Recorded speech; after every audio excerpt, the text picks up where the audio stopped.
Olá, meus amados, mais uma peça aqui da Marcenaria Moriá, Evangelização e Arte.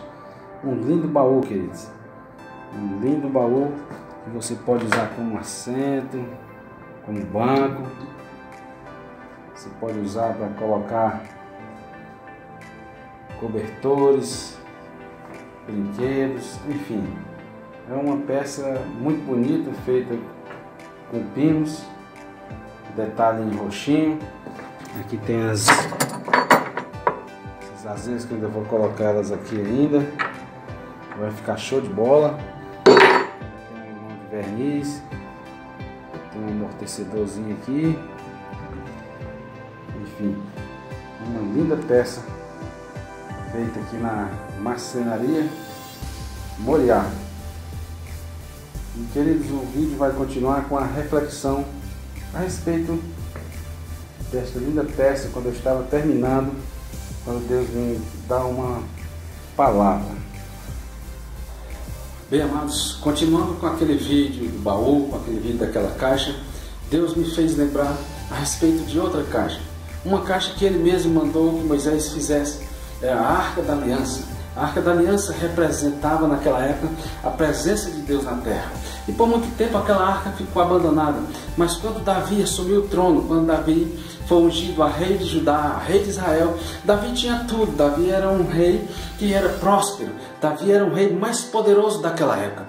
Davi tinha tudo o que queria, tinha dinheiro, tinha fama, tinha toda a glória na terra de um rei. Mas Davi sentia falta de algo mais importante dentro do seu coração. Era a presença de Deus. A presença de Deus naquela época era representada pela Arca da Aliança. E Davi um dia mandou que fosse buscar esta arca. E ele mesmo foi até onde a arca estava e vinha trazendo a arca. Mas não deu certo a primeira tentativa. E nesta tentativa que deu errado, ele resolve deixar a Arca da Aliança na casa de um homem que estava na beira do caminho, que a sua casa era ali. E então ele deixa aquela arca ali, e a casa daquele homem ficava num lugar deserto, onde nada prosperava. As terras dele eram estéreis, a sua mulher era estéril, sua vida era uma miséria. Então ele, Davi coloca esta arca na casa dele, ele, em vez de colocar, imagino eu, amados, colocar essa arca em um quartinho dos fundos, em um lugar abandonado, em um lugar escuro, não. Ele deve ter colocado esta arca no meio da sua sala,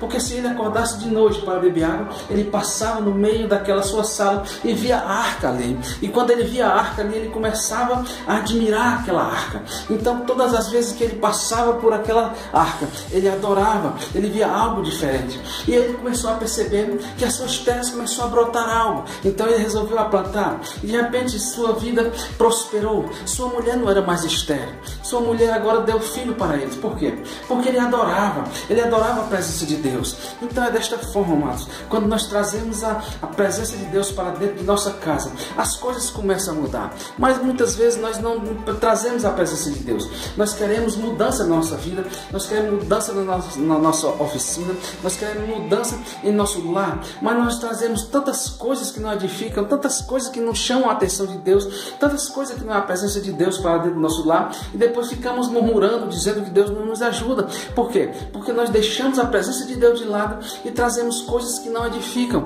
Mas Davi, ele sabia que seu reino poderia ser o reino mais próspero, o reino mais rico, mas sem a presença de Deus nada servia. É desta forma que temos que fazer, amados, buscar a presença de Deus para a nossa vida, trazer a presença de Deus para dentro de nossa casa. Mas muitas vezes nós nos iludimos com essas novelas que passam aí na Record, essas novelas do Apocalipse, essas novelas que passam a respeito da Bíblia. Aí nós, em vez de pegarmos a nossa Bíblia, começarmos a meditar, trazermos intimidade com Deus, nós ficamos nos contentando com estes filmes, com essas novelas, dizendo que, irmão, eu estou trazendo a presença de Deus para dentro de casa, porque eu estou assistindo essa novela e é a Bíblia. Meu querido, não se iluda, isso não é a Bíblia. Tem muitas histórias que tem que ser mudadas por causa do roteiro. Então você tem que trazer a presença de Deus verdadeira.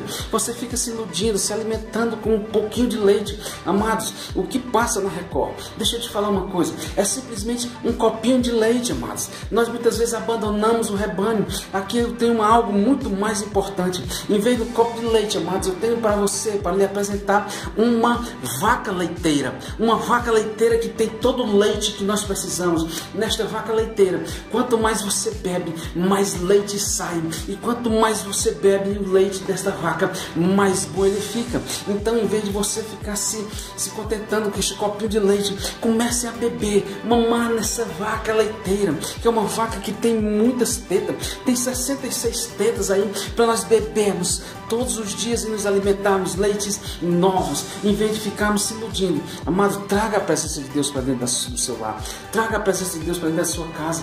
Não se iluda com essas coisas. Para que você prospere, para que eu prospere, nós precisamos trazer a presença de Deus, mas realmente uma presença que nós possamos adorar, não simplesmente se iludir com coisas que tem aí no mundo. Que você possa ser abençoado por Deus, em nome de Jesus, graças a Deus.